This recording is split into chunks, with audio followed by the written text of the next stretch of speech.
பயங்கரவாதத்திற்கு பணிந்து போனதா இந்த காங்கிரஸ்? வரலாறுல பார்த்தோம் அப்படின்னா 2014 மோடி ஐயா பிரதம மந்திரி ஆன பிறகு தாக்குதல்கள் குறைவு. அதற்கு தகுந்த பதிலடியும் நம்ம மோடி ஐயா கொடுத்துட்டு இருக்காரு. ஆனா வேடிக்கை மட்டுமே பார்த்துட்டு இருந்ததா இந்த காங்கிரஸ்? சரி, வரலாறு பார்க்கலாம்.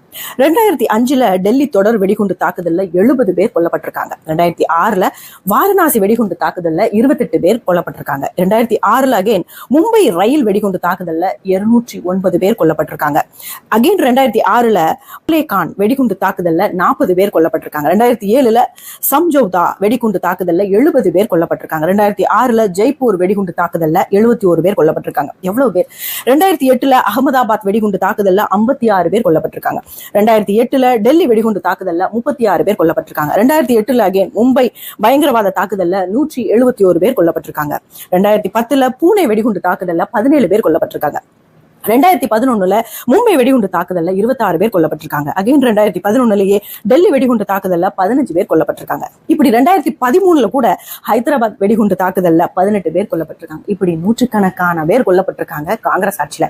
வேடிக்கை மட்டுமே பார்த்துட்டு இருந்தது காங்கிரஸ் ஆட்சி. ஆனா மோடி ஐயா ஆட்சிக்கு பிறகுதான் தரமான பதிலடி கொடுக்கப்பட்டு இருக்கு. அப்ப காங்கிரஸ் வேடிக்கை தானே பார்த்துட்டு இருந்திருக்காங்க பயங்கரவாதத்தை. பாகிஸ்தான் நாடு இருக்கே ஒரு சுயநலமான நாடு. எப்படின்னு கேக்குறீங்களா? இலங்கை போர் நேரத்துல கூட பாதிக்கப்பட்ட இலங்கை தமிழர்கள் அவர்களுக்கு ஆதரவாக உலக நாடுகள்ல பல நாடுகள் உதவிகரம் நீட்டினாங்க. ஆனா இந்த மாதிரி பாகிஸ்தான் போன்ற சில நாடுகள் உதவிகரமே நீட்டல. ஆனாலும் அங்க பாதிக்கப்பட்ட தமிழர்கள் வெவ்வேறு நாடுகளுக்கு போய் கூட தங்களுடைய தரத்தை உயர்த்தி ஒழுக்கமாக வாழ்ந்துட்டு இருக்காங்க. இந்த பாகிஸ்தான் கார்கில் போர்ல கூட இறந்த ராணுவ வீரர்கள் யாரு? பாகிஸ்தான் ராணுவ வீரர்களுடைய உடலை கூட வாங்கலையாம். நம்ம வீரர்கள் தான் அவர்களுக்கு மரியாதை செய்து அடக்கம் செய்தார்களாம். அப்படிப்பட்ட அவர்களுடைய நாட்டு மக்களை பத்தி கூட யோசிக்காத ஒரு சுயநலம் மிக்க நாடுதான் இந்த பாகிஸ்தான். அது தெரியாம இங்க இருக்கக்கூடிய சில அன்னக்காவடிகள் பாகிஸ்தான்ல இருந்து இங்க ட்ரீட்மெண்ட்டுக்கு வந்த பிள்ளைங்க எல்லாம் பாவம், நாம அவங்கள தண்டிக்க கூடாது, இந்த போர் அங்க இருக்கக்கூடிய குடிமக்களை பாதிக்கும், அப்படி இப்படின்னு என்னென்னமோ சப்போர்ட் பண்ணிட்டு இருக்கிறவங்க எல்லாம் என்ன பண்ணணும் அப்படின்னா அந்த பாகிஸ்தான்ல கொண்டு விட்டுறணும். அப்பதான் நம்ம பாரத தேசத்தோட அருமை அந்த மாதிரி மக்களுக்கு தெரியும்.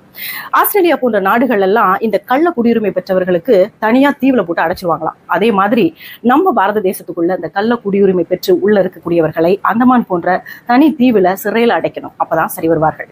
காஷ்மீர்ல நடந்த பஹல்காம் தாக்குதல் 28 பெண்கள் கதர்னாங்க. அவர்களுடைய கண் முன்னாடி கணவரை கொன்றெறிந்தார்கள் கொடூரமாக. அதற்கு கூட இரக்கம் காமிக்காத நம்ம தமிழகத்துல இருக்கக்கூடிய ஒரு சில பெண்கள், குறிப்பாக இந்த சுந்தரவல்லி போன்ற நபர்கள் எல்லாம் இதையே மோதிதான் பண்ணியிருப்பாரு அப்படின்னு. ஆனா அங்க அழுத பெண்களுடைய கண்ணீரை கூட நம்ம கவனிக்கல. இப்போ அதை மனதில் வைத்துக்கொண்ட நமது மோடி ஐயா திருப்பி கொடுத்தே ஆகணும் அப்படின்னு சொல்லிட்டு அந்த ஆபரேஷனுக்கு சிந்தூர் அப்படின்னு பேர் வச்சாரு. திலகம், நாமெல்லாம் பொட்டுன்னு சொல்றோமே, பெண்களுடைய பொட்டை அழிச்சு அந்த தீவிரவாதிகளை அழிப்பதற்கான ஆபரேஷனை சிந்தூர் அப்படின்ற பேர் வச்சாரு. அதை விட இன்னொரு ஹைலைட் என்னன்னா அந்த ஆபரேஷனை டிரைவ் பண்ணதே 2 பெண்மணிகள், அழகான 2 பெண்மணிகள், கமாண்டர், விங் கமாண்டர். எவ்வளவு பெருமை! ஒரு பெண்ணாக சுந்தரவல்லி இவர்களை பெருமையா பேசி ஒரு வீடியோ போடுங்களேன் பார்க்கலாம்.